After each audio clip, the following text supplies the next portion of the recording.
What is your problem? All right, so now we got YouTube figured out. So let's, I'm gonna switch back over to this other view that I can see. All right, hey, all right, so we are now on YouTube, we are now on Facebook. Woo! You know, technology, it was supposed to be so easy, but technology is just going to be the death of me. I've been trying to write a new song. Me and Janice, our banjo player, we've been writing this new song called Shoot Me Now. So when everything goes wrong, shoot me now. Ah, hi, I'm Candace Shalou. I am the spiritual director at Jubilee Circle here in Columbia, South Carolina, and it's every Wednesday since we have gone into complete live stream mode. I have tried to come online. Here I am touching my face. I'm in my house alone. I can touch my face all I want. Sometimes I do it just for the heck of it. So anyway, so on Wednesdays, I've been trying to give you all a little bit of a preview of what we're going to talk about on Sunday, and all, mainly because we're not able to use like the regular uh, popular songs that you all know and love. So we're playing songs that I have written, songs that Trisha Fopp, our other guitar player, has written, and songs that the band has put together together. So we can avoid all of the proprietary issues with using other people's music. So thankfully, I have like this whole stable of like 50 songs, and y'all are going to get to hear them all. Woo! Lucky people. So this Sunday, we're going to talk about my favorite apostle, a dude that we call Doubting Thomas. And we love him. We love Thomas because he's just like our ego. He wants evidence. He wants to touch and feel and see with his own two eyes and touch Jesus's hands. I mean, he wants a hands-on proof that Jesus resurrected from the tomb. And finally, he gets his chance and he meets Jesus again, you know, after the resurrection. And Jesus tells him, hey, you know, yeah, it's nice that you believe now because you see me, but those who are really blessed are the ones who believe without seeing, who can't physically see with their own eyes, but they believe anyway. And Jesus isn't calling us to any sort of a blind faith. He says that basically we're caught up in this ego. We're like Thomas. We rely too heavily on our physical eyes. And so the ego demands all of this tangible evidence, but the eyes reveal only the evidence of the ego, only the evidence of the illusion.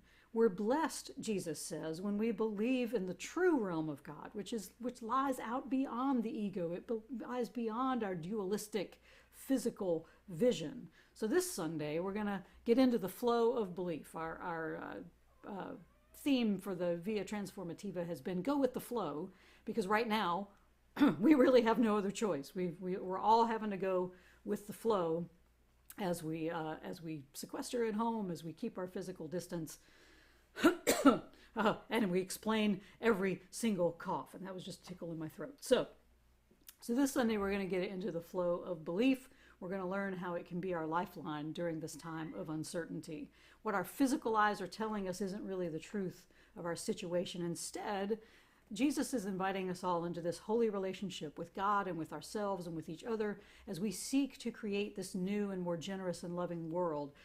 We have a choice. We can remain doubting Thomases who insist on seeing physical evidence, but that's only evidence of the ongoing illusion. But instead, we are called to seek this holy relationship, this trust in God, that God is guiding us through this time of disruption into a resurrected life that's going to bring unity instead of separation. And so we have the choice of whether we will continue to be doubting Thomas, even though I love the guy. Come on, who couldn't? Or we can believe without seeing. We don't know what the future holds, but we know that the future is dependent upon us. It is dependent upon how we come into relationship with ourselves, how we come into relationship again with one another, and how we grow our relationship with the holy during this time of disruption. So what A Course in Miracles tells us is that all we need to do all of this, we always think there's some big program, but what A Course in Miracles tells us is all we really need is willingness. And just a little bit of willingness, like that faith the size of a mustard seed that Jesus talks about. All we need is just a little willingness.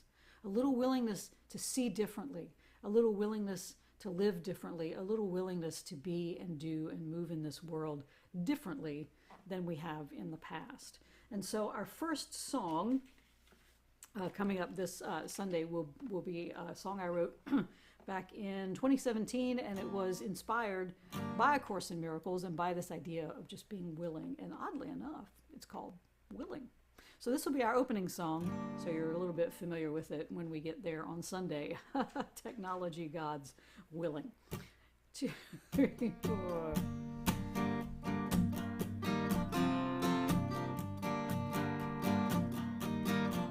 Look around, what do you see? Hatred, violence, and treachery. Our eyes veiled with tears, gripped by our fears. But look beyond the fear and see the beauty here. Invite love to lift the veil, set our souls assail. I am willing to see this differently. I'm willing for my mind to be free. I'm willing to see this differently. I am willing for the miracle I need. Look deeper and you will see people in their egos, fast asleep in this illusion of pain. We willingly remain. We can awaken from this dream. Things are not as they seem. Darkness will become light if we're open to new sight. And be willing to see this differently. I'm willing for my mind to be free. I'm willing to see this differently. I am willing for the miracle I need. Underneath it all is divinity, present in the trees, flowers, you and me. Fear is not our reality. Love is the answer to all we see. La da da da da da da da da da da.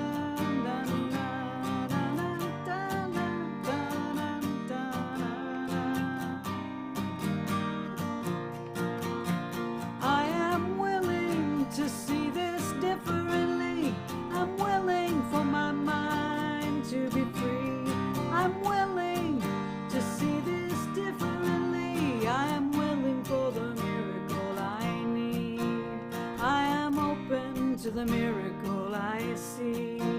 I am willing.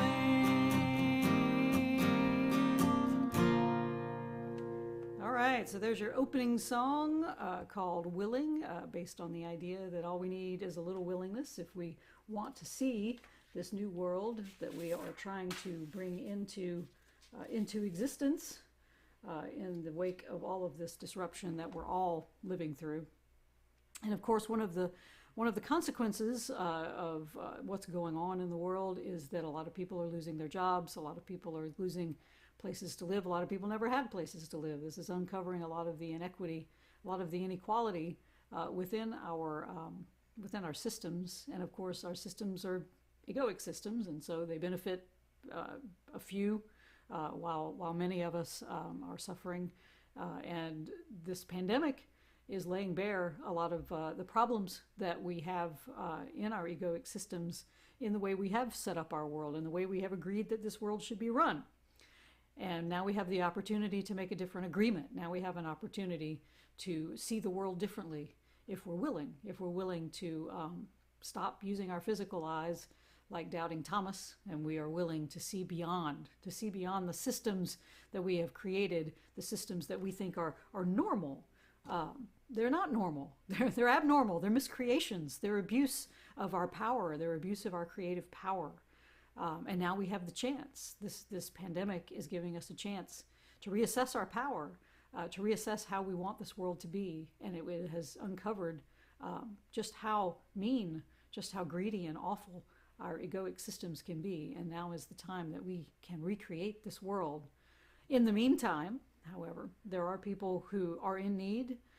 There are food banks that can't keep enough food. The supply chains, all sorts of things are crazy in the world now. So if you have a chance where you can donate to food banks, of course, we know the local ones around here, but if you're watching from anywhere else in the world that is not in Columbia, South Carolina, number one, thank you.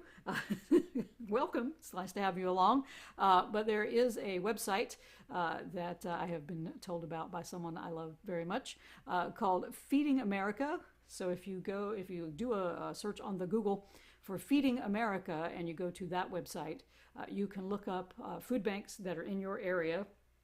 And I encourage you to give generously to them, either from your money or go shopping when you go shopping and donate to those food banks so they can help those people who are in need during this time. Also, ministries like ourselves, we depend on donations. We depend on the generosity of the people who find our message compelling and who want us to continue to spread that message in the world. And hopefully that is many of you, if not all of you. And you can also help out Jubilee Circle during this time. You can certainly watch us at 11 a.m. on Sunday mornings. If technology shines upon us, we are on both YouTube and Facebook, and you can look us up there. JubileeCircle.com is our webpage, and there is also a way to donate to us if you go to that webpage, JubileeCircle.com. There are 2 separate donation buttons. You can give through PayPal, and there's also a new way to give through an organization called Snowball. Who comes up with these names? I have no idea. PayPal, I kind of understand. Snowball? I know a cat named Snowball, and that's about it. But there you go. And Snowball is a lovely cat. I love that cat. Anyway, so when we get to the sermon time on Sunday, I've got one more song for you.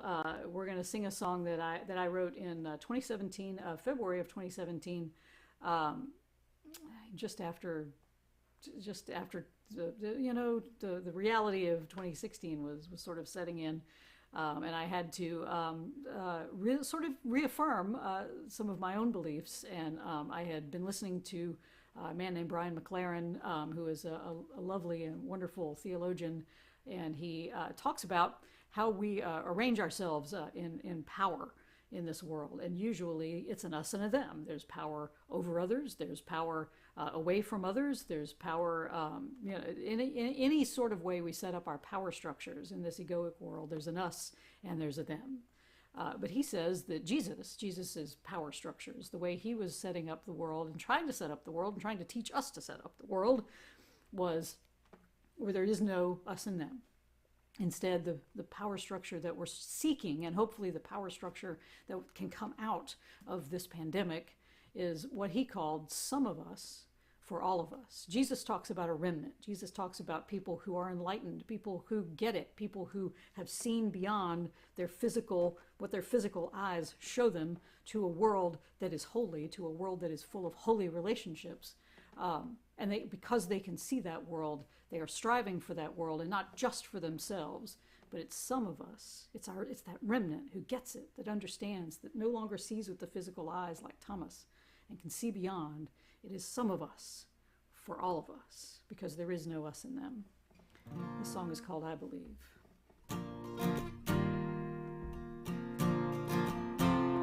We are stronger together. We know truth when we share our own. We are blessed when we bless each other. And in kindness, peace is sown. We must build a bridge of love.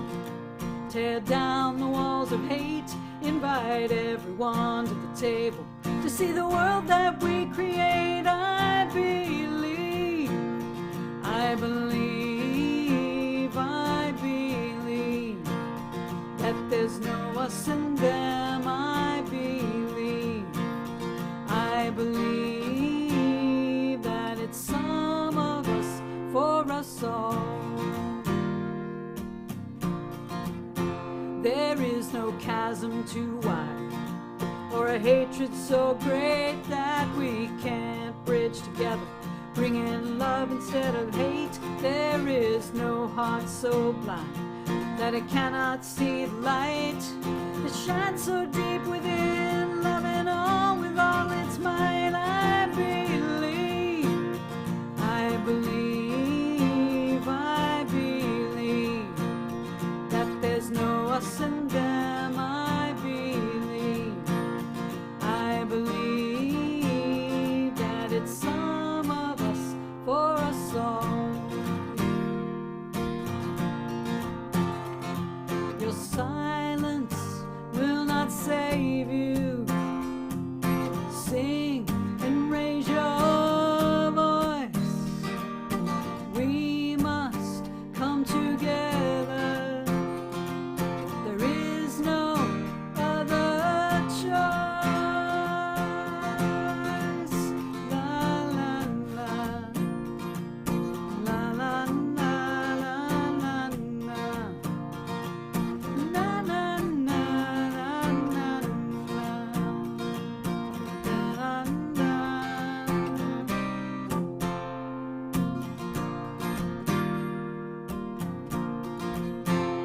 We are one in the spirit, one in the mind. Let us join our hearts together, leaving no one behind. I believe, I believe, I believe that there's no us and them. I believe that it's some of us for us all. That it's some of us for us all.